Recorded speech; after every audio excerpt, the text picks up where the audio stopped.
다 같이 기쁜 마음으로 감사함으로 2021년 성탄 감사 예배를 하나님 앞에 드리겠습니다. 보라 내가 잉태하여 아들을 낳으리니 그 이름을 예수라 하라.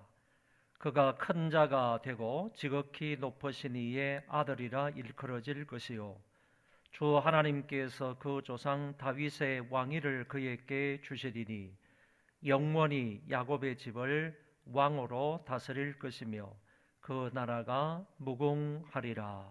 아멘.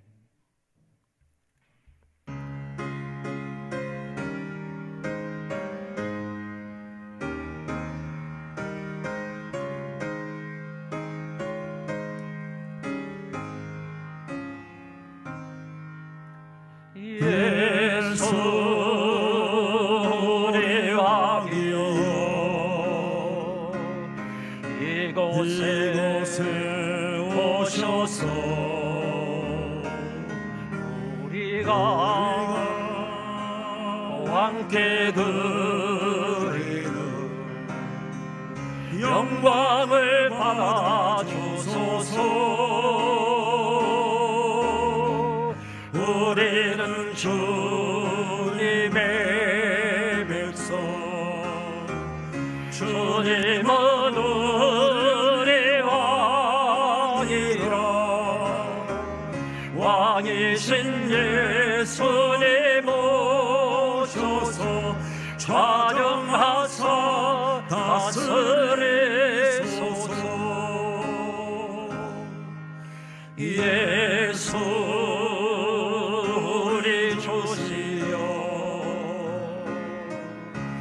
이곳에 오셔서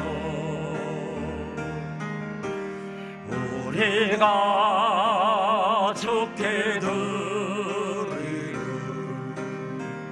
찬양을 받아 주소서. 우리는 주님의 종들, 주님은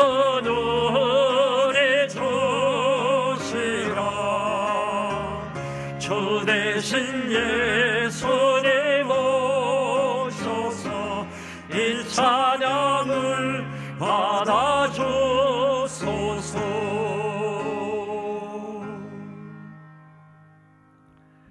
하나님께서 우리를 이처럼 사랑하사 독생자 예수 그리스도를 이 땅에 보내주심을 감사합니다. 2021년 성탄을 맞이하여 저희들이 기쁨과 감사함으로 하나님께 예배를 드립니다. 소망의 모든 가족들이 한자리에서 경배를 드리오니 하나님 홀로 영광을 받아 주시옵소서. 이 땅의 모든 백성들에게 긍휼과 자비를 베풀어 주셔서 속히 코로나19로부터 해방되게 하시고 무엇보다 빛과 참 희망으로 오신 예수 그리스도를 영접하여 하나님의 자녀로 살아가는 은혜가 있게 하여 주옵소서. 이 예배의 시종을 하나님께 의탁하오며 존귀하신 예수님의 이름으로 기도하옵나이다. 아멘.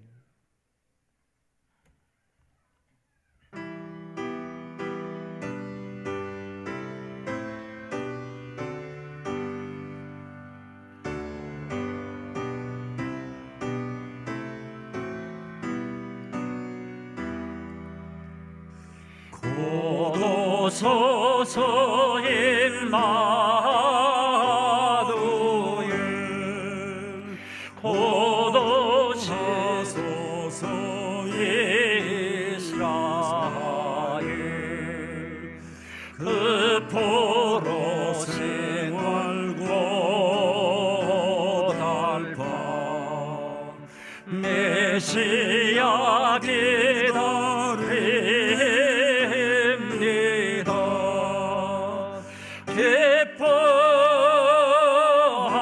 기뻐하라 이스라엘, 고도시리 우리 임마누엘, 고도소서 제일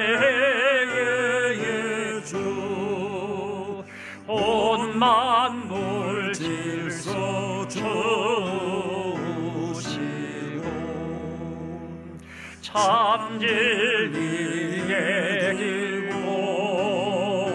보이사 갈 길을 인도하소서.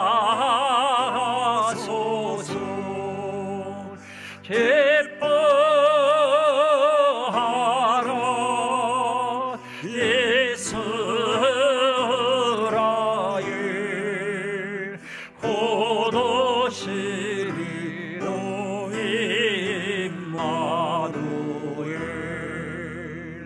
곧 오소서 영광의 주 만백성 한마음 이기로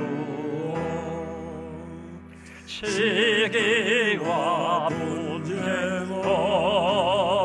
없애고 참 평화 채워 주소서.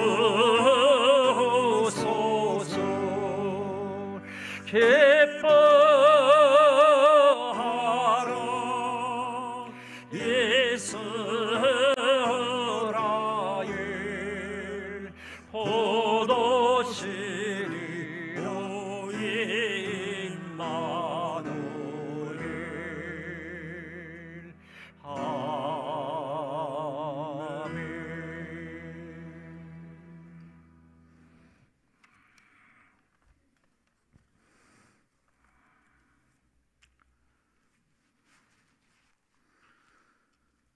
사망과 어둠의 그늘에 눌려 죽을 수밖에 없는 죄인들을 구원하고자 독생자 예수 그리스도를 이 땅에 보내사 우리를 구원하여 주신 하나님 아버지, 예수님께서 어둠과 죄악의 땅에 빛으로 오심을 찬양합니다. 코로나19로 온 세상에 어려움을 겪는 지난 2년 동안 하나님 아버지 사랑 가운데 험한 세상에서 하나님을 섬기며 경배하며 은혜 가운데 믿음을 지킬 수 있도록 빛과 생명의 길로 인도하심에 감사를 드립니다. 하나님 아버지, 이런 죄악 아래서 독생자를 통하여 십자가 구속의 은총을 우리를 위하여 크신 사랑을 보이신 하나님 아버지의 은혜와 사랑에 감사를 드립니다. 저희들이 삶의 어둠에서 빛으로 옮겨졌습니다. 두려움과 한탄이 기쁨과 찬양으로 변했습니다. 언제나 하나님 아버지를 가장 높고 귀한 보좌에 모셔 살아갈 수 있도록 인도하여 주옵소서. 백신 접종의 증가로 전 세계가 일상의 삶을 누리다가 다시 한번 오미크론 신종변이 코로나의 확산으로 사망자와 확진자가 늘어감에 따라 중증 환자 병실이 절대적으로 부족하고 있습니다. 그러므로 다시금 통제하는 나라가 늘고 있습니다.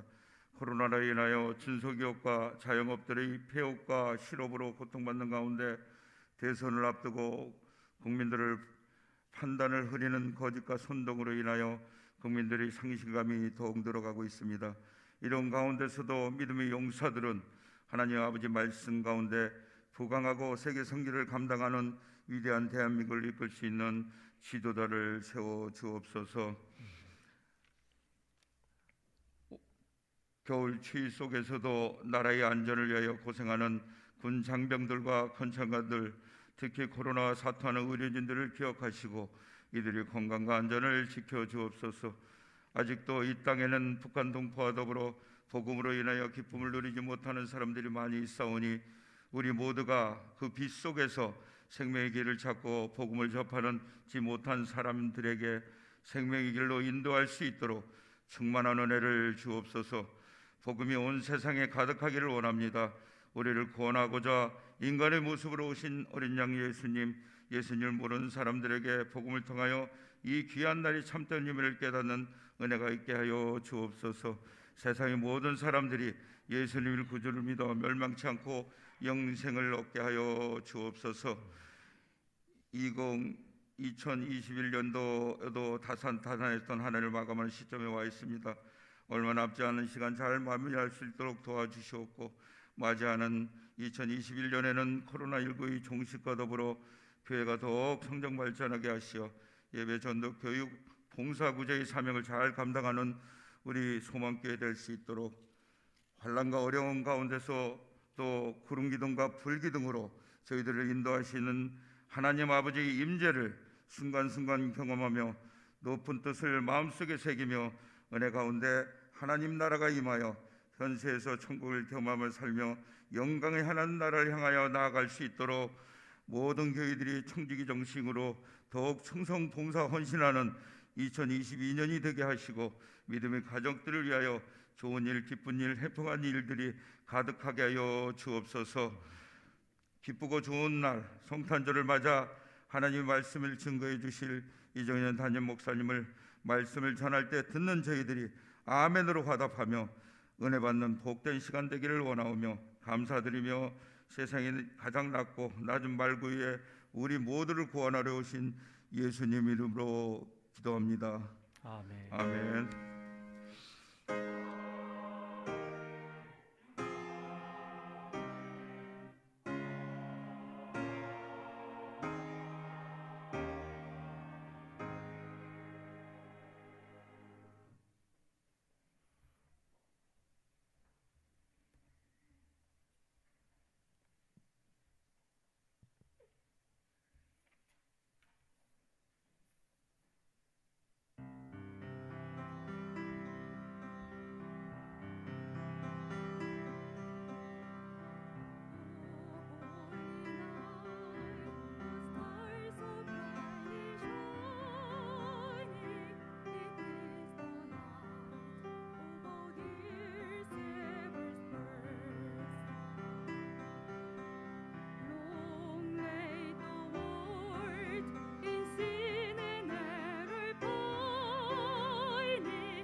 자비하시고 전능하신 하나님 아버지, 은혜를 진실로 감사를 드립니다. 하나님의 은혜 가운데 성탄절 아침에 우리 소망의 모든 식구들이 한자리에 모여서 우리 하나님의 은혜에 감사하며 찬송하며 영광을 돌립니다. 이 시간에는 저희들이 감사한 마음으로 여러 가지 예물을 하나님 앞에 바치오니 동방 박사들이 그리했던 것처럼 저희들도 황금과 유향과 모략을 드리는 심정으로 정성을 다하여 감사함으로 아기 예수 탄생을 축하하며 감사한 마음으로 예물을 바치오니 하나님께서 기쁘게 받아 주옵소서. 이 예물을 받으시고 우리 모든 식구들 위에 놀라운 은혜와 사랑과 긍휼과 자비와 복으로 함께하여 주옵소서. 이 땅을 살아갈 때 꼭 필요한 건강을 허락하여 주시어서 우리 소망의 모든 식구들, 가정마다 모든 가족들마다 하나님이 은혜를 베풀어 주시되 건강으로 함께하여 주옵소서. 머리에서 발끝까지 오장육부 팔다리 뼈마디 강건하도록 도와주시어서 늘 건강한 몸으로 하나님 앞에 감사하며 영광을 돌리며 사는 자들 되게 하여 주옵소서. 물질이 부족한 사람들에게 하나님 아버지께서 하늘의 창고를 열어주시고 저희들 위에 많은 것으로 흡족히 채워주시어서 저희들 삶이 윤택한 삶이 되게 하여 주시고 나누어주고 구워주고 보태주는 그것으로 섬기는 삶이 되어지도록 하나님 함께하여 주옵소서. 하나님 아버지께 물질 때문에 애타는 마음으로 간청하는 주의 백성들을 기억하여 주시고 저희들의 모든 형편과 처지를 아시오며 하나님께서 개인과 가정과 생업과 사업터 위에 놀라운 복으로 함께 하시고 채워 주옵소서.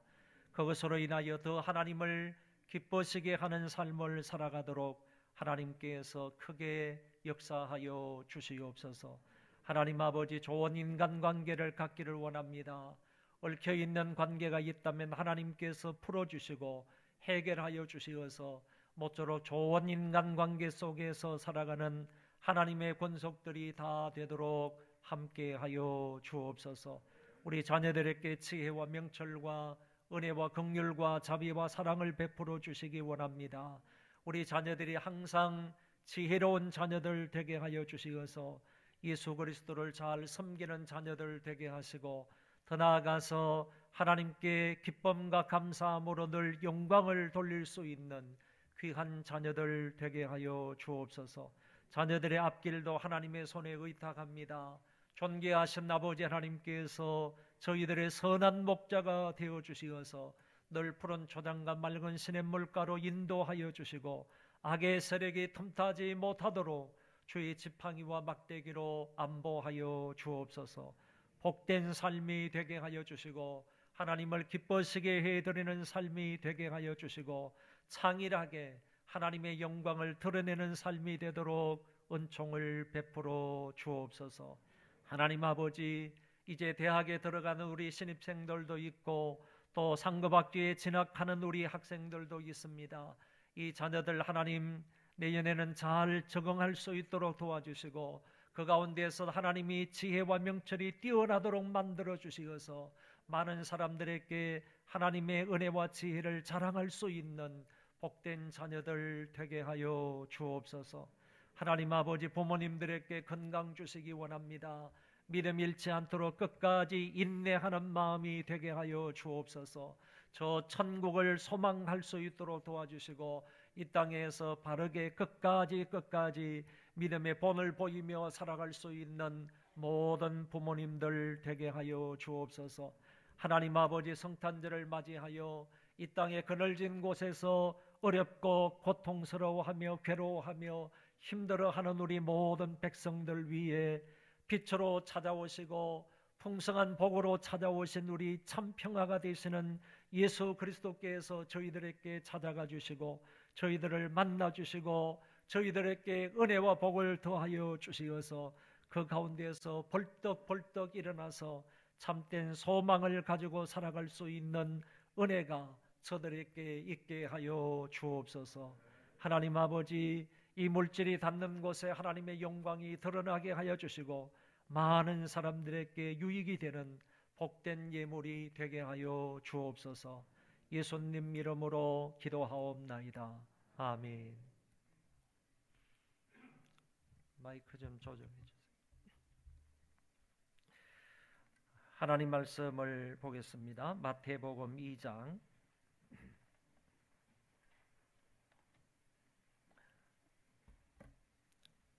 마태복음 2장입니다. 1절부터 12절.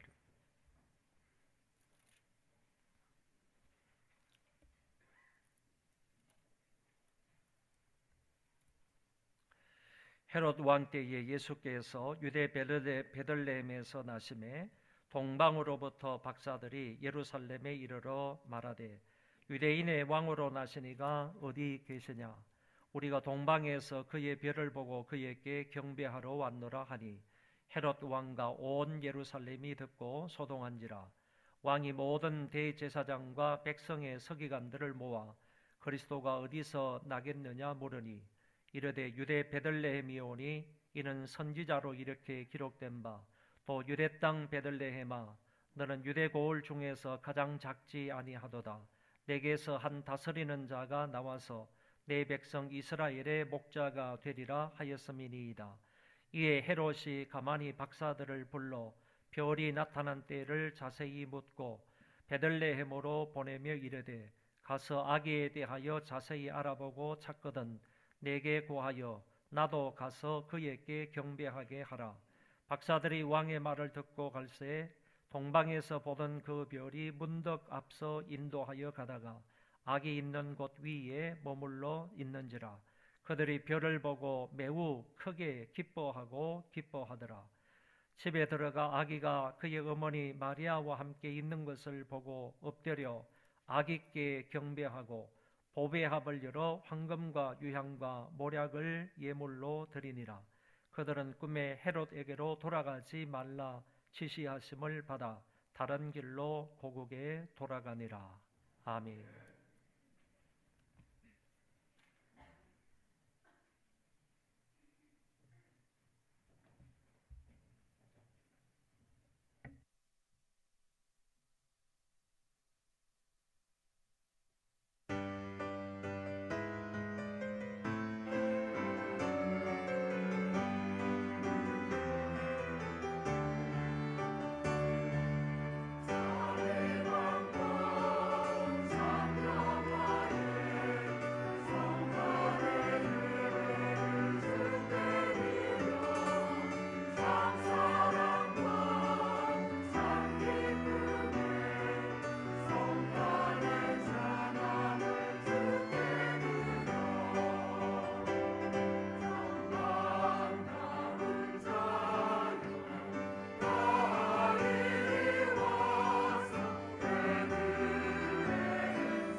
오늘은 그 성탄절 예배이기 때문에 제가 좀 핸드마이크를 좀 잡았습니다.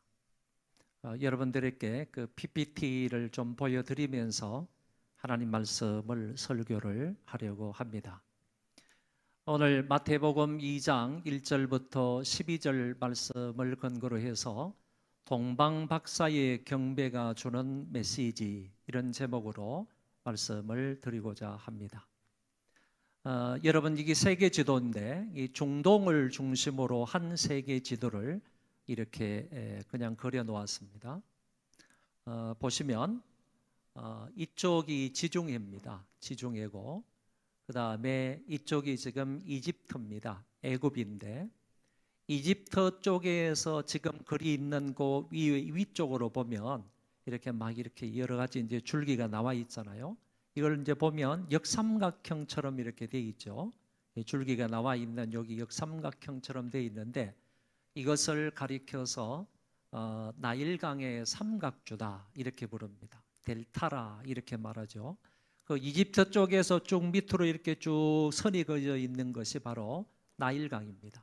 나일강은 이쪽에서, 밑에 쪽에서 흘러 들어가 가지고 저 지중해 쪽으로 흘러 내려가는 거죠. 이렇게 돼서 나일강으로 인하여서 이 델타가 형성이 되었기 때문에, 삼각주가 형성이 되어 있기 때문에 나일강 주변뿐만 아니라 이 델타 지역에도 굉장히 물이 많아서 비옥한 땅이라고 얘기를 합니다. 그리고 나서 그 밑에 보면 제가 보이는 이쪽이죠. 여기를 보면 여기 어떤 강인 바다인가 하면 홍해입니다. 홍해. 이렇게 이제 길쭉하게 나와 있는 여기 양쪽으로 되어 있는 이것이 홍해고요. 길쭉하게 밑으로 뻗어 있는 이곳을 가리켜서 그 시나이 반도라 이렇게 말합니다. 시나이 반도. 시나이 반도 밑에서 조금 올라가서 보면 거기가 바로 성경에 나오는 시내산이 되겠습니다. 그리고 오른쪽으로 쭉 이렇게 가다 보면 이쪽에 이제 선이 이렇게 내려와 가지고 이쪽의 바다가, 이쪽에 있는 바다가 그 페르시아만입니다. 여러분들이 잘 아시는 것처럼 걸프만이죠. 페르시아만이 여기 있는데, 저 위쪽에서 출발을 해가지고 강이 이렇게 와서 페르시아만으로 들어가는 겁니다. 여기 큰 강이, 위쪽으로 나와 있는 강이 있고 또 아래쪽에 있는 이런 강이 있는데, 저 위쪽에 나와 있는 강을 일컬어서 티그리스 강이라 이렇게 말하고, 밑에 있는 강을 가리켜서 유프라테스 강이다 이렇게 말합니다. 기억을 해야 될 것은 저 위쪽 부분에, 위쪽 티그리스 강 상류 쪽에 그 유명한 니느웨라는 도시가 있는데, 성경에 나오는 니느웨, 그 니느웨라는 도시가 있는데, 그 도시를 중심으로 해서 형성이 된 아주 유명한 나라가 바로 아시리아, 아수르 나라가 되겠습니다. 저 위쪽에 있는, 오른쪽 위에 있는 저곳이 바로 이제 그 카스피해입니다. 카스피해고, 요 밑에가 이제 걸프, 이렇게 돼 있습니다. 그 정도로 아시고 우리가 하나님의 말씀을 좀 볼 필요가 있는데요. 예수님께서는 바로 이곳에 태어나셨습니다. 이 중동 지역이 어느 지역이냐? 중동 지역에서 요 유대 지역인데, 유대 지역에 베들레헴이라는 곳에서 예수님이 탄생을 하셨다라는 것입니다. 예수님이 베들레헴에 탄생을 하셨을 때 동방박사로부터 방문을 받고 동방박사로부터 경배를 받으시는 장면이 오늘 마태복음 2장에 기술이 되어 있습니다. 그렇다면 이때의 동방은 어디일까? 이 베들레헴이나 예루살렘으로부터 동쪽이니까, 동방이니까 어떤 사람은 말하기를 이때의 동방은 저 북쪽에 있는 수산성일 거다 이렇게 얘기하는 사람들이 있습니다. 수산성은 어떤 곳인가 하면은 페르시아 왕국의 그 어떤 왕궁이었습니다. 페르시아 왕국의 왕궁으로 있었던 곳이 바로 여기 수산성이 되겠습니다. 그래서 성경에도 보면 느헤미야나 에스라나 이런 데 보면 수산성이 수산이라는 지역이 나오는 것을 우리가 확인해 볼 수가 있습니다. 이 수산 지역에서 수산성 지역에서 베들레헴까지 찾아와서 박사들이 경배했을 것이다 이렇게 주장하는 사람들이 있고, 또 어떤 사람은 수산성이 아니라 갈대아 우르 지역에서 온 박사들일 거다 이렇게도 주장을 합니다. 그래서 대부분 이 두 가지 설이 있는데 이 두 가지 설 가운데에서 더 유력한 설은 갈대아 우르 지방에서 온 사람들일 거다 이렇게 얘기를 합니다. 이 갈대아 우르는 우리가 잘 알고 있는 것처럼 아브라함의 고향입니다. 아브라함이 살았던 옛날 지역이죠. 그런데 이 갈대아라는 말을 또 달리 말하면 바벨론이다 이렇게도 말합니다. 그래서 바벨론이라는 땅하고 바벨론이라는 지역하고 갈대아라는 지역은 같은 지역이다 이렇게 생각을 하시면 되겠습니다.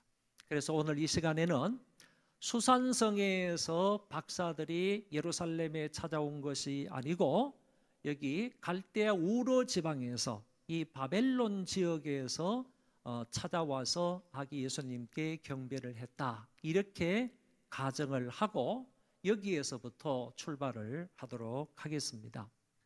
이 갈대아 우르 지역에서 있었던 이 동방 박사들은 어떤 사람이었느냐 하면은 천문학자들일 거다 이렇게 주장을 합니다.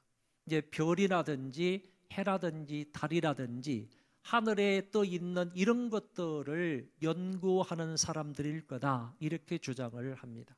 또 어떤 사람은 천문학자가 아니라 점술가일 거다 이렇게도 주장을 합니다. 어떤 점을 치는 사람들, 이런 사람들이 동방 박사들일 거다 이렇게 추측을 하기도 하고, 또 어떤 사람은 그것보다도 그 지역의 귀족들이었을 거다 아니면 한 부족의 왕이었을 것이다 이렇게까지 추측을 합니다.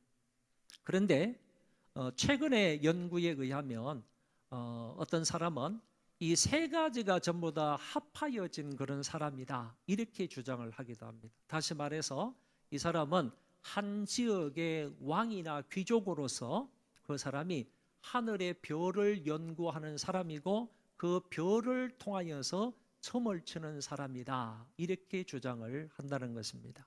그래서 그 사람의 주장이 맞는 것으로 우리가 가정을 하고 오늘 이 시간에 이 동방의 박사들은 그냥 보통 사람이 아니라 한 지역의 귀족들이었을 거고 한 지역의 어떤 부족의 왕이었을 가능성도 많고, 그런 사람임에도 불구하고 그런 사람이 또 하늘의 별들을 이런 것들을 연구하고 그 별들을 통하여서 점을 치는 이런 사람들이 바로 동방 박사들이었을 거다 이렇게 생각을 한다는 것입니다. 이 사람들이 어느 날 별을 관측을 했는데 이상한 큰 한 별을 발견하게 되었습니다. 이것은 자기들이 연구해 온 바에 의하면 유대인의 왕으로 태어난 징조로 이해를 하게 된 것입니다. 이 한 별을 보고 난 이후에 이거는 우리가 그토록 이해하고 연구하고 찾아왔던 그 유대인의 왕이 태어난 징조이다라는 사실을 이 박사들은 이해를 하고 알게 그런 얘기입니다. 그래서 동방에서 이 사람들이 있다가 문득 나타난 이 한 별을 통하여서 유대 땅에 왕으로 태어나신 분이 있구나 하는 사실을 알고, 이때부터 동방 박사들은 몇 명인지는 모릅니다. 보통 황금 유황 모략을 가져왔다 그래가지고 세 사람일 거다 이렇게 추측을 하는데 그것도 모르고 단 성경에는 복수로 나온다는 점을 염두에 둘 때 두 사람 이상일 거다라고 추측할 수가 있습니다. 이 두 사람 이상 되는 이 동방 박사들이 저 동방에서 갈대아 우르 지역에서 어느 날 갑자기 큰 그 상징성을 가진 그런 별이 하나 나타난 것을 보고 그때부터 그 별을 인식을 하고 그때부터 이 박사들은 여행을 하기 시작을 했다, 그런 얘기입니다. 멀고 험한 이 여행길에 오르게 되었습니다.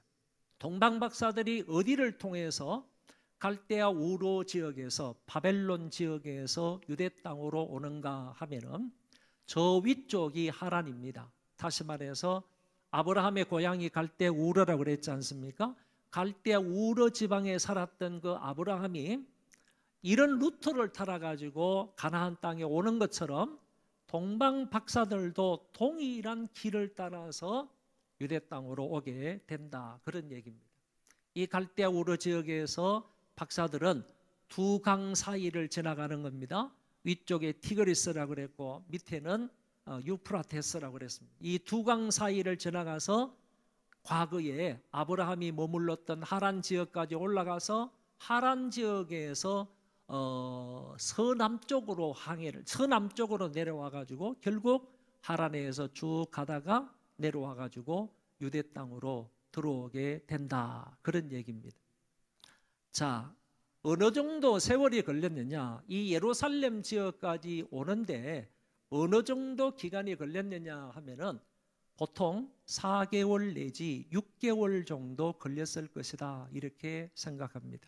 왜 그런가 하면은 갈대아 우르 지역에서 예루살렘까지 오는 길이 직선길도 있겠지만은 직선길로 오는 데는 여러 가지 장애물이 많기 때문에 힘듭니다. 그래서 강을 따라서 올라가고 강을 따라서 내려오고 해변을 따라서 오는 것이 가장 좋은 그런 안전한 길이 되기 때문에 이 사람들은 대부분 갈대아 우르 바벨론 지역에서 유대 지방으로 오려 그러면 이 루트를 따라서 오는데 가장 빠른 짐승인 낙타를 타고 온다 할지라도 4개월 내지 6개월 정도는 걸려야 베들레헴 지역, 예루살렘 지역, 유대 지역에 도착할 수 있다, 그런 얘기입니다. 그래서 이 사람들이 가장 빠른 당시에 교통수단이었던 낙타를 타고 왔다 할지라도 갈대아 우르에서 이 가나안 땅까지 도착하려면 적어도 4개월 내지 6개월 정도는 걸렸을 것이다, 이렇게 볼 수 있습니다.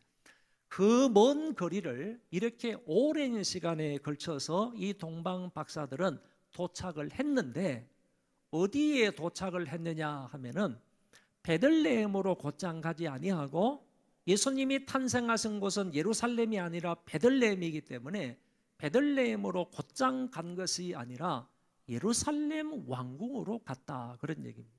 그 왕궁에 가서 왕을 비롯해서 많은 사람들 앞에 얘기하기를 유대인의 왕으로 태어나신 이가 어디 계시냐, 이렇게 물었던 것입니다.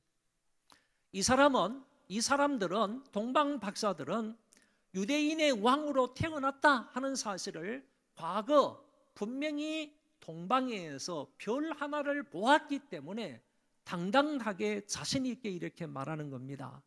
여기 있는 사람들은 지금 아무것도 모르고 있는 상황이었어요.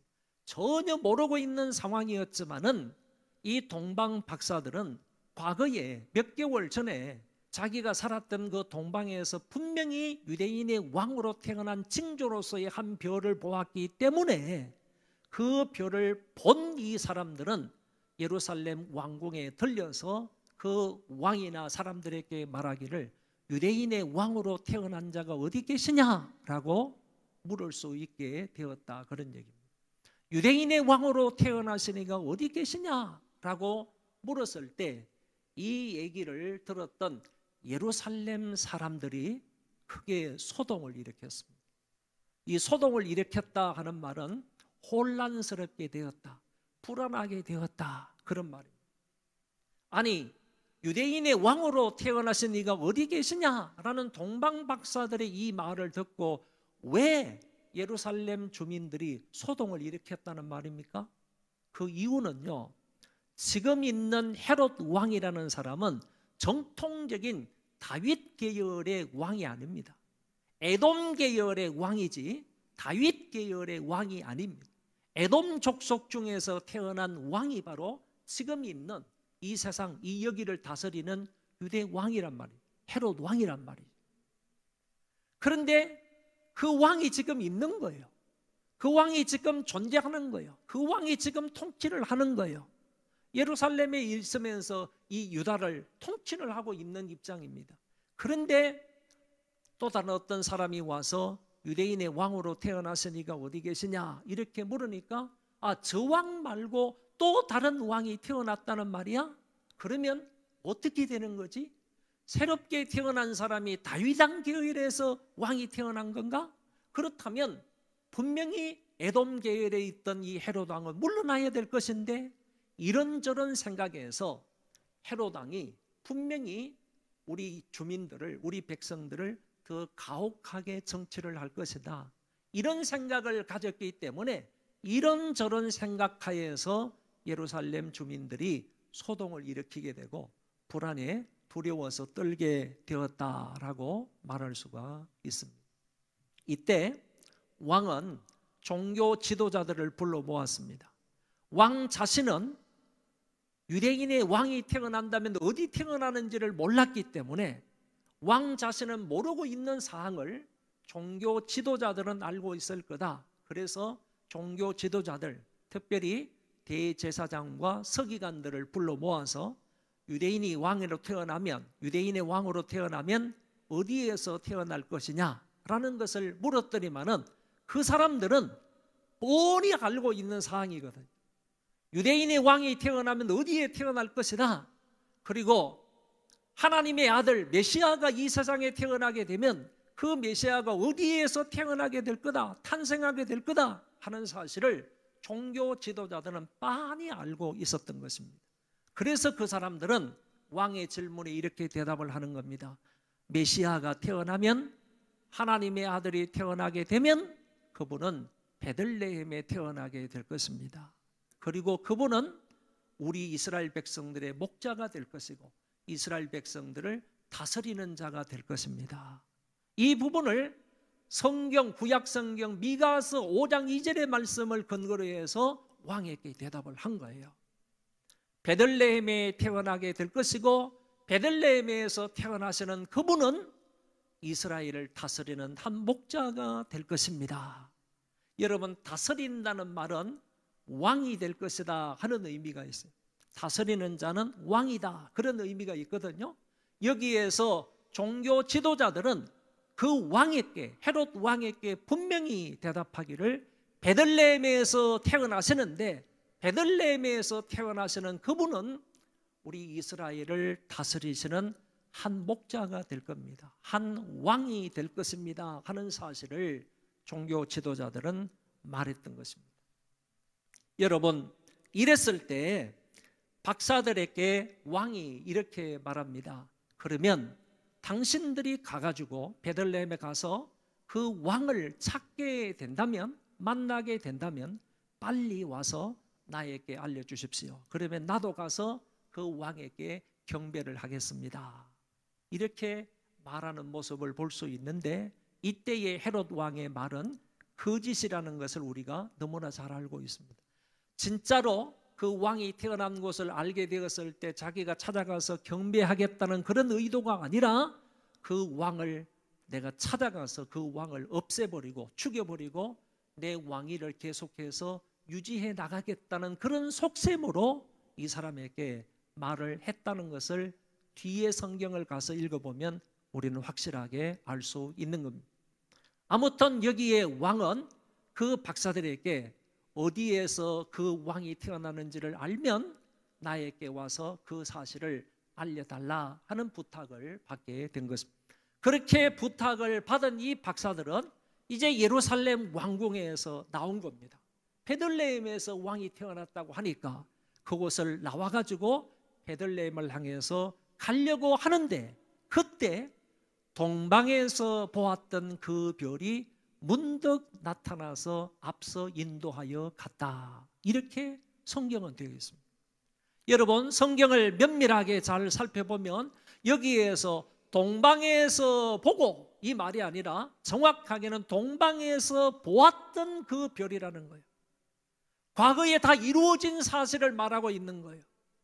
과거에 동방에서 있었을 때 4개월 내지 6개월 전에 동방에서 별을 관찰하게 되었을 때 문득 나타났던 그 유대인의 왕으로 태어났다는 그 징조의 한 별, 그 별은 과거에 한번 본 것으로 끝났다는 거예요.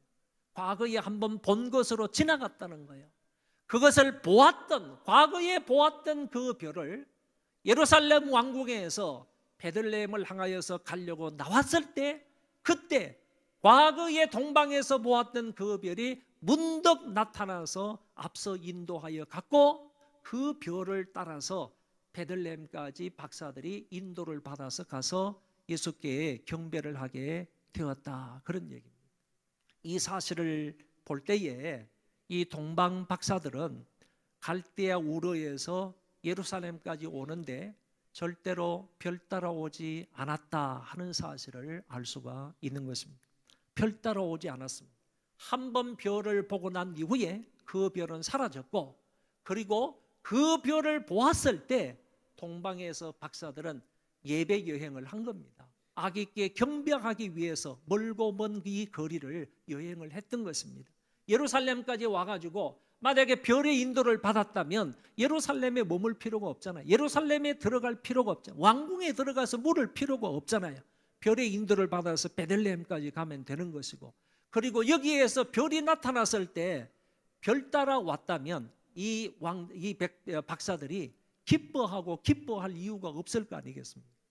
별 따라 오지 않았고 과거에 나타났던 그 별이 6개월 이후에 갑자기 딱 나타나니까 그 별을 보고 박사들은 기뻐했다라고 말씀하고 있다는 것입니다. 이제 베들레헴까지 내려갑니다. 그래서 예루살렘에서 베들레헴까지는 별의 인도를 받아서 갔다라고 표현할 수가 있습니다. 그런데 베들레헴에 딱 도착을 해서 보니까 말구유에 예수님이 누워 계신 게 아니에요. 이미 누가복음 2장에 나타나 있는 말구유를 배경으로 한 그리스도의 탄생, 메시아의 탄생에 대해서는 이미 시간이 오래 지난 거예요. 4개월 내지 6개월 정도가 지난 후에요. 지났기 때문에 호적이 다 끝났습니다. 호적이 다 끝나서 갈 사람들은 다 자기가 생활하던 그곳으로 다 돌아간 거예요. 그러니까 사관에 있을 곳이 있었다 없었다? 사관에 있을 곳이 있었던 거예요. 사람들이 다 흩어졌으니까, 고향으로 돌아갔으니까. 그래서 사관에 있을 곳이 있었기 때문에 예수님의 부모님도 그 아기 예수님을 데리고 다른 어떤 집으로, 그 마구간에서 어떤 집으로 옮겨서 지금 아기를 돌보고 있었다, 이렇게 볼 수가 있는 것입니다. 그때 동방 박사들이 찾아가서 마구간에 들어가신 것이 아니라 어느 집에 방문을 합니다. 집을 방문을 해서 보니까 그 집 안에 요셉은 없었습니다. 마태복음 2장에는 요셉은 나타나지 아니하고 마리아와 그 아기가 있는 것을 발견하게 됩니다. 그랬을 때 동방 박사들은 기쁜 마음으로 아기께 굴어 엎드려서 경배를 합니다. 여러분, 여기에서 주의해야 됩니다. 동방 박사들의 경배의 대상이 누구인지를 성경은 명확하게 밝혀주고 있는 것입니다. 동방 박사들의 경배의 대상은 메시아를 탄생시키신 그 성모가 아니었습니다. 메시아를 이 땅에 태어나게 하신 마리아가 아니었다는 겁니다. 마리아에게 굴어 엎드려 경배한 게 아니었습니다. 아기께 굴어 엎드려서 경배했다고 말씀하고 있습니다. 동방 박사들이 찾아왔던 목적도 바로 여기 있는 것이고, 동방 박사들이 찾아서 이 멀고 험한 길을 온 것도 그 목적은 아기 예수께 굴어 엎드려 경배하기 위함이었습니다. 이들의 경배의 대상은 분명했다 하는 점을 오늘 성경에서 분명히 밝혀주고 있습니다. 이 아기께 엎드려서 경배를 했을 뿐만 아니라 황금과 유향과 몰약의 예물을 드렸다, 이렇게 말씀하고 있습니다. 여러분, 이 행동이 대단히 중요한 행동입니다. 대단히 중요한 동방 박사들의 행위인데, 왜 그런가 하면은 처음에 말씀을 드린 것처럼 이 동방 박사들은 천문학자일 수 있습니다. 동방 박사들은 이 별들을 이용해 가지고 점수를 행하는 그런 사람일 수 있습니다. 더 나아가서 이 동방 박사들은 그 지역의 귀족일 수 있고 그 나라의 귀족일 수 있고 한 부족의 왕일 수 있습니다. 상당한 직급을 가지고 있는 사람들이라는 거예요. 위치나 권위나 상당히 높은 사람들이라는 거예요. 그리고 부자일 것이라는 얘기입니다. 이런 높은 지위를 가지고 있는 사람으로 상당히 권력과 지위가 있는 그런 사람들임을 우리는 능히 추측해 볼 수가 있습니다. 그런데 그런 사람들이 예수님께 찾아와서, 아기 예수께 찾아와서 아직 6개월 정도밖에 되지 아니하는 영차일드 아기 예수에게 꿇어 엎드려 경배했다는 것은, 그리고 그분에게 황금과 유황과 모략을 드렸다는 것은 어떤 의미인가 하면은 적어도 나보다 당신이 더 높은 분입니다. 나보다 더 당신이 권위가 있는 사람입니다. 나보다 정말 더 권위 있고 높은 존귀하신 분입니다 라는 의미를 갖고 있다는 거예요. 여러분, 나보다 높지도 아니하고 권위도 없고 나보다 그렇게 권세를 가지고 있지 않은 사람 앞에 어떻게 꿇어 엎드려서 경배할 수 있으며, 그리고 어떻게 그 사람에게 이렇게 귀하고 귀한 선물을 드릴 수가 있습니까? 이 행위라는 것은 바로 그런 의미를 담고 있기 때문에 매우 매우 귀한 행위가 된다, 그런 얘기입니다. 여러분, 황금과 유향과 모략이라는 것은 아무나 가질 수 있는 그런 선물이 아니에요. 물건이 아니에요. 아무나 받을 수 있는 그런 물건이 아니에요. 이거는요, 굉장히 신분이 높은 사람, 그리고 아주 부자인 사람, 그런 사람이 가질 수 있는 예물이고 그런 사람이 받을 수 있는 예물이에요.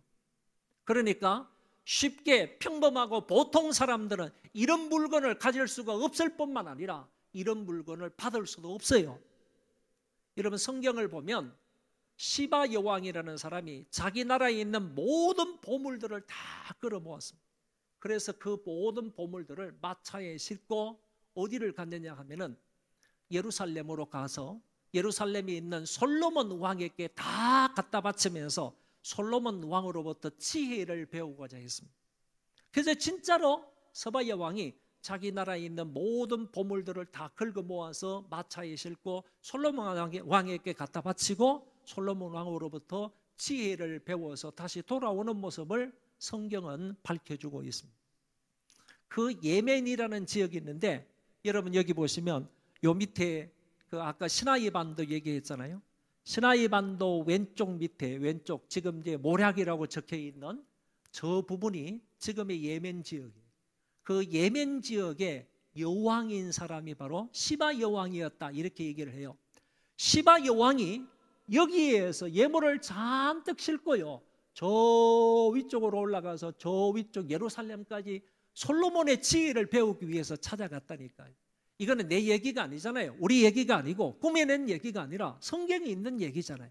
그런데 중요한 것은 뭐냐 하면은 시바 여왕이 드렸던 그 모든 예물들을, 보석들을 다 정리해 보니까 한마디로 말하면 황금과 유향과 모략이라는 거예요. 그러니까 이 말은 시바 여왕 정도 되니까 이런 예물을 가질 수 있었다는 얘기고, 솔로몬 왕 정도 되니까 이런 예물을 받을 수 있었다, 그런 얘기예요. 그러니까 동방 박사들이니까 황금과 유황과 모략을 가질 수 있었던 것이고, 이 정도 높은 권위가 있고 이 정도 부자, 이런 사람 정도가 되니까 이런 예물을 가질 수 있었다는 얘기고, 그런데 이 예물을 누구에게 줬느냐? 거기 마리아와 함께 있는 그 아기에게 이 예물을 드렸다는 것은 당신은 적어도 나보다 더 높은 분입니다. 당신은 적어도 나보다 더 권세 있고 위대한 분입니다 라는 의미로 동방 박사들이 아기 예수께 이 예물을 드렸다는 얘기입니다. 여러분, 이것은 한마디로 말해서 아기 예수님을 왕으로 인정하는 행위였습니다. 한번 따라하겠습니다. 아기 예수님을 왕으로 인정하는 행위였다. 여러분, 우리가 마태복음 우리가 오늘 본문으로 정했는데, 마태복음을 살펴보면요, 처음부터 끝까지 무슨 내용으로 복음을 전하는가 하면은 예수는 왕이다. 한번 따라할까요? 예수는 왕이시다. 예수는 왕이시다 하는 점을 마태복음 일관에서 처음부터 마지막까지 이야기를 하고 있습니다. 그런데 잘 보세요. 이 마태라는 기자가 성령의 감동을 받아서 예수는 왕이다라는 이 주제를 가지고 1장에서부터 28장까지를 기록을 하는데 처음 부분에 2장이잖아요. 처음 부분에 동방 박사들이 아기 예수께 와가지고 경배하는 이 모습을 코테이션하는 거잖아요. 인용을 해가지고 성경에 넣는 거잖아요. 삽입을 하는 거잖아요. 그런데 이 사건이 동방 박사들의 이 경배했던 이 사건이요, 정말 내가 성령의 감동을 받아서 예수님은 왕이시다 이 주제를 가지고 쓰는 데 있어서 너무너무 좋은 예거예요. 너무너무 좋은 샘플인 거죠. 본이 되는 그런 사건이에요.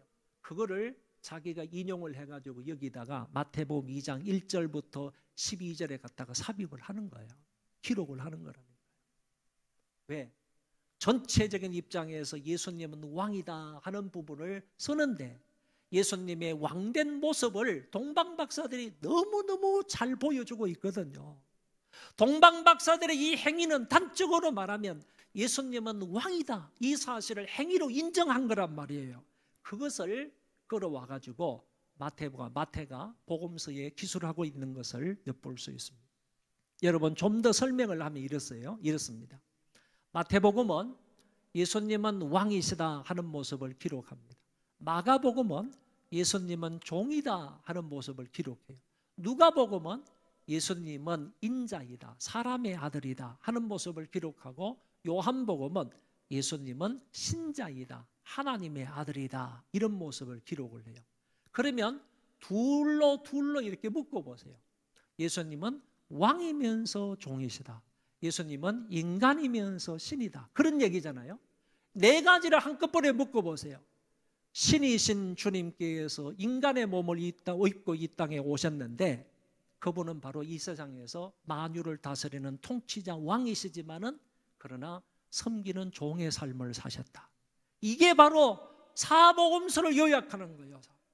마태마가 누가 요한복음을 요약해서 한마디로 말하면 신이신 그분께서, 하나님이신 그분께서 인간의 몸을 입고 2000년 전에 이날에 인간의 몸을 입고 이 세상에 태어나셨는데 그분은 이 땅을 살아가는데 만유를 다스리는 왕이시지만은 그럼에도 불구하고 섬기는 종의 삶을 사셨던 분이다. 이거를 한마디로 사복음서에 이렇게 요약할 수 있다는 겁니다.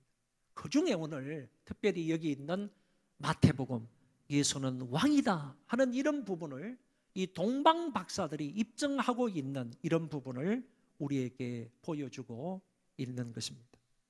오늘 말씀의 결론입니다. 여러분, 그리스도가 탄생했습니다. 하나님의 아들께서 메시아가 이 땅에 탄생을 했습니다. 메시아가 이 땅에 탄생을 했음에도 불구하고 헤롯 왕이라는 사람은 자기 자리를 유지하기 위해서 2살 아래에 베들레헴에 살고 있는 모든 유아들을 다 죽여버립니다. 자기 자리를 보존하기 위해서 유대인의 왕으로 태어나신 분이 베들레헴에 탄생했다 그러니까 그 베들레헴에 탄생하신 그 유대인의 왕을 죽이기 위해서 모든 2살 아래의 유아들을 다 살해해서 죽입니다. 다 죽여버립니다. 자기의 권력을 유지하기 위해서, 자기의 왕된 자리를 유지하기 위해서 이렇게 악을 자행했던 사람입니다. 오히려 마땅히 메시아가 이 땅에 태어났다, 그리고 베들레헴 땅에 하나님의 아들 그리스도가 태어났다, 임마누엘 되시는 그분이 태어났다 그러면 왕이지만은 그분에게 찾아가서 그분 앞에 엎드려서 경배해야 할 헤롯 왕은 절대로 그러지를 못했고 오히려 자기 지위를 지키기 위해서 사람들을 죽이는 이런 모습을 보게 됩니다. 뿐만 아니라 여기 있는 예루살렘 사람들은 유대인의 왕으로 태어나시니까 어디 계시냐라고 했을 때 이 사람들은 우리가 더 이제 헤롯 왕으로부터 학정을 받는 것 아닌가? 이 가운데서 우리가 고난을 받는 거 아닌가? 더 어려움을 겪게 되는 거 아닌가? 이런 생각에서 소동을 일으키고 혼란스러워하고 두려워했던 백성들이지 이들이 메시아의 탄생을 기뻐하며 가서 경배하지는 못했다라는 얘기입니다. 더 나아가서 종교 지도자들은 메시아가 태어나면 어디에서 태어날 것인지를 다 알고 있었습니다. 베들레헴에 태어나게 될 것이고 태어나시는 그분은 이스라엘을 다스리는 한 목자가 될 것이다, 왕이 될 것이다 하는 사실을 다 알고 있었음에도 불구하고 이 사람들은 찾아가서 경배하지를 않았습니다. 그리고 자기 동네에 베들레헴에 예수 그리스도께서 태어나셨지만은 그 지역에 있는 사람들은 결코 예수님을 찾아서 아기 예수께 찾아가서 경배하지도 않았던 것입니다. 그런 반면에 오늘 여기 나와 있는 동방 박사들은 먼 거리를 찾아왔습니다.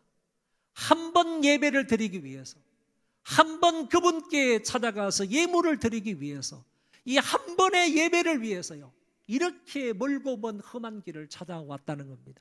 찾아와서 아기 예수 앞에 꿇어 엎드려서 자기들의 마음을 표현했습니다. 그리고 황금과 유향과 모략이라는 정말 자기들만이 가질 수 있는 아주 귀한 그런 보배를, 이 귀한 예물을, 귀한 선물을 아기 예수님께 바치게 되는 부분을 볼 수가 있습니다.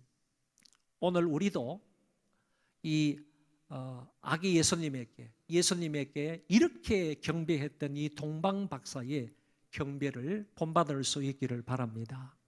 이 동방 박사가 이 먼 거리를 찾아와 가지고 예수님께 꿇어 엎드려서 경배하고 그분에게 귀한 예물을 드렸던 것처럼 오늘 저와 여러분도 이 동방 박사들처럼 이런 경배와 이런 예물을 드림과 아울러서 이런 통치를 받는 주의 백성들이 다 되시기를 바랍니다. 오늘 제가 마지막으로 여러분들에게 이 말씀을 드렸습니다. 동방 박사들처럼 오늘 우리도 이런 마음으로 주님께 경배를 해야 되겠다. 뿐만 아니라 동방 박사들처럼 오늘 우리에게도 가장 귀한 것으로 우리 예물을 우리 주님에게 드려야 되겠다라는 것을 말씀을 드렸고, 동방 박사들처럼 우리도 주님을 왕으로 대접을 하고 그 왕 대신 주님의 통치를 받는 우리가 되었으면 좋겠습니다. 한 가지 짧게 말씀을 드리고 오늘 설교를 마치고자 합니다. 그 손자가요, 이제 한 5살 정도 됐습니다. 예수님의 생신인데 그 예수님의 생일날 너는 무엇을 선물로 드리기를 원하느냐, 무슨 선물을 드리기를 원해 그랬더니만은 얘가 가만히 생각을 하다가 자기에게 이제 여러 가지 이제 그 장난감들이 있지 않겠습니까? 그 중에서 이제 자기 생각에는 제일 좋고 크고 한 거 덤퍼 트럭을 드리겠대요. 자기는 뭐 이제 장난감 중에서 큰 덤퍼 트럭을 예수님에게 선물로 드리겠다고 그러더라고요. 그래서 저 덤퍼 트럭은 내가 보더라도 참 아끼고 이제 소중하게 생각하는 그런, 자기 딴에는 정말 귀하게 여기는 그런 이제 장난감인데 그거를 예수님 생신 때, 예수님 생일 때 드리겠다는 거예요. 기특하게 생각을 했습니다. 그런데 하루가 지났습니다. 그때 이제 또 물어본 거죠. 그런데 이번 예수님 생신 때 뭘 선물로 드리기를 원하느냐 이렇게 물었더니만은 말하기를요, 덤프 트럭을 드리려고 했는데 이거 가지고 놀다가, 아기 예수님이라 그러니까 이거 가지고 놀다가 손 다치면 안 되니까 이거 가지고 놀다가 손 다치면 안 되니까 덤프 트럭을 못 드리겠다는 거예요. 이거 자기 욕심인지 아니면 예수님을 생각해서 그러는지 좀 헷갈리더라고요. 제 생각에는 지 욕심 때문에 그런 것 같아요. 이걸 이제 드리려고 하기는 했는데 자기 딴에는 이게 너무 아까운 것 같이 생각이 된 것 같아요. 여러분, 우리도요, 우리 주님 앞에 무슨 예물을 드릴 때 이런 욕심들은 좀 내려놓았으면 좋겠어요.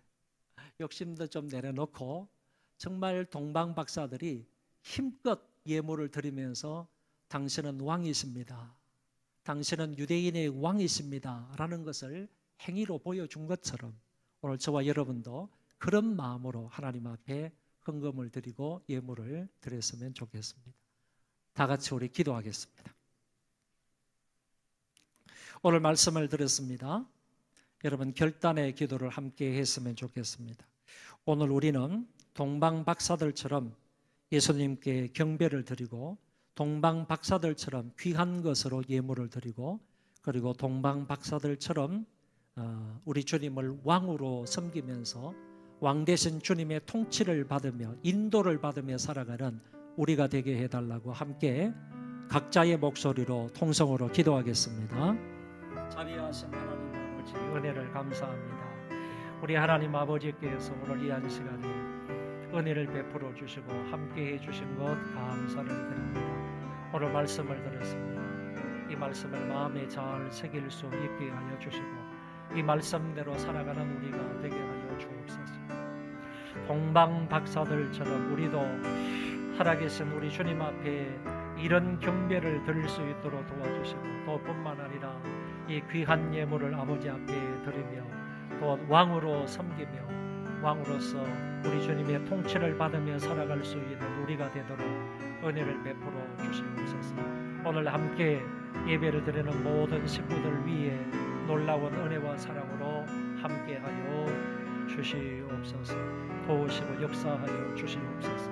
이런 마음으로 살아갈 수 있는 우리 모두가 되게 하여 주시옵소서. 우리 다 같이 찬송 123장 부르겠습니다.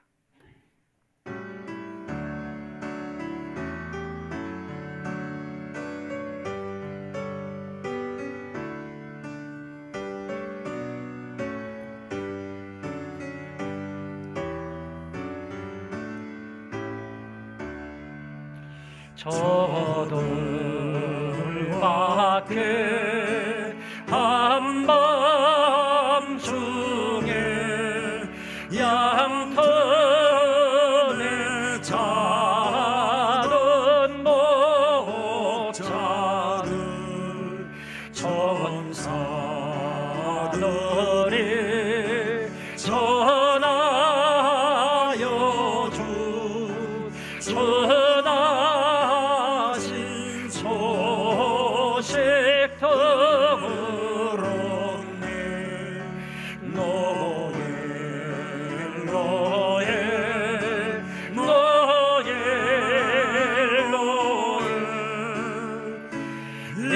이스라엘 왕이 나셨네.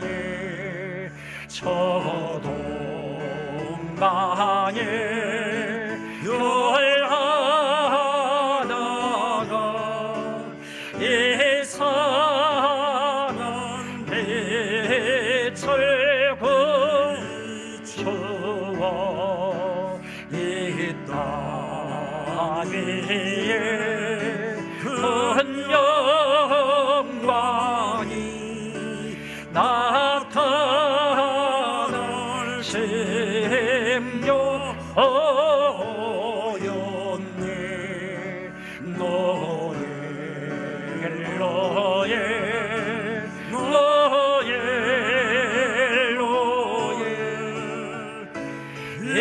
이스라엘 왕이 나셨네.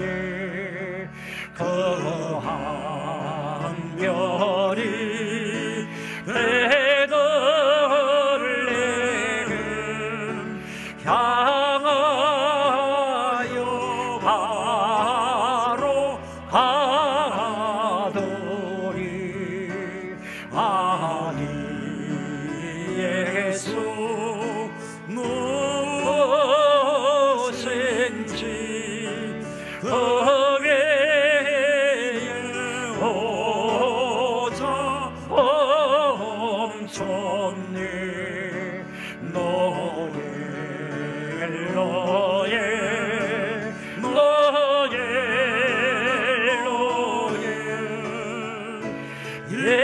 이스라엘 왕이 나셨네.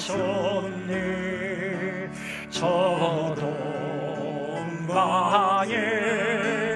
박사들이 새하기 보고 저라고 저보배하여로서 세 가지 예물 드렸네.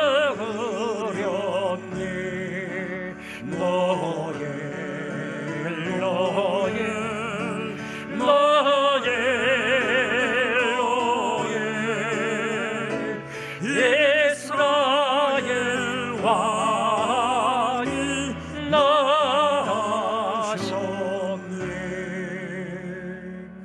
아멘.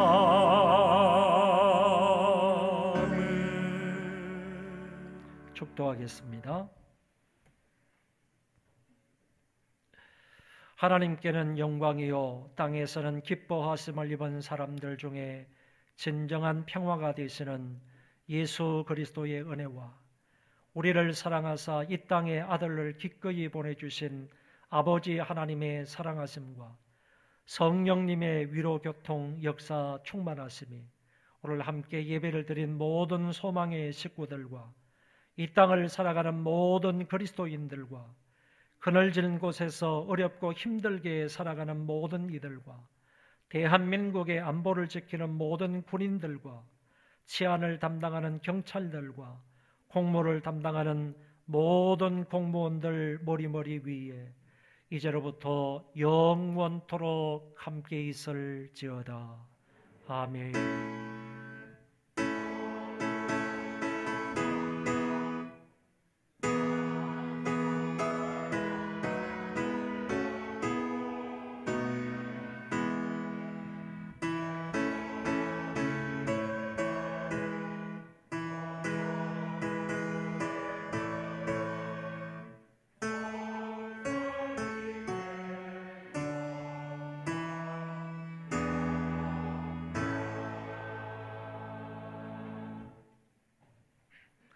네, 그 광고 말씀드리겠습니다. 지금 나가시면 안 됩니다. 나가시는 분에게는 선물이 없습니다. 그러니까 광고를 잘 들으시고 나가시면 선물을 받아서 가실 수가 있습니다. 왜냐하면 선물이 지금 앞에 여기 있으니까요. 나가시는 분 선물을 못 드립니다. 조금만 기다려 주십시오. 여러분 그 예배 마치고 나가실 때 아이들에게 선물이 준비되어 있습니다. 이때의 아이들이라는 말은 영아부부터 시작을 해서 고등부까지를 말합니다. 고등부까지 여러분들은 각 부서에서 준비한 선물을 받아가실 수가 있습니다.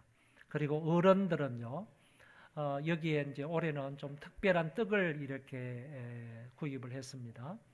밑에 있는 박스에 담겨져 있는 떡인데 초코파이처럼 아주 작은 떡이지만은 굉장히 맛있고 비싼 떡입니다. 우리 조영애 권사님이 우리 어르신들을 위해서 준비를 했는데 나가실 때 개인이 그러니까 청년부, 장년부, 노년부에 해당하시는 분들은 2개씩 받아가시면 됩니다. 이 2박스가 아니라 2개씩입니다. 2개씩 여러분들이 가져가셔서 드시면 되겠는데 조금 전에도 말씀을 드린 것처럼 비싼 떡이고 맛있는 떡입니다. 그러니까 뭐 충분히 한 끼 요기가 될 만하게 그런 좋은 떡입니다. 여러분들 가져가셔서 우리 조영애 권사님에게 감사하다는 마음으로 드시면 좋겠습니다. 내일이 주일입니다.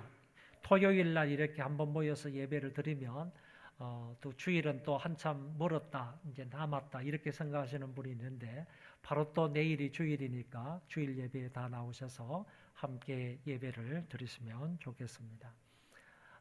이제 마지막 순서로요. 여기 이제 예수님의 생신이니까 우리가 생일 축하합니다라는 노래를 한번 드리도록 하겠습니다.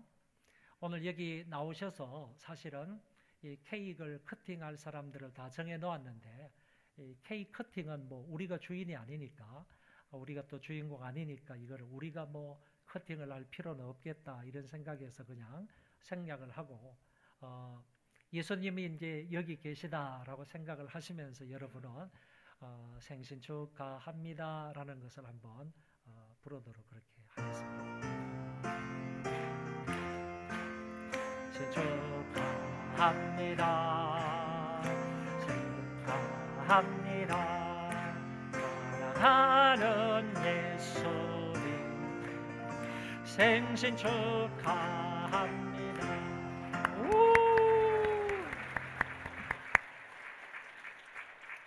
다시 한 번 더 우리 열렬한 박수로 주님의 탄생을 축하하겠습니다.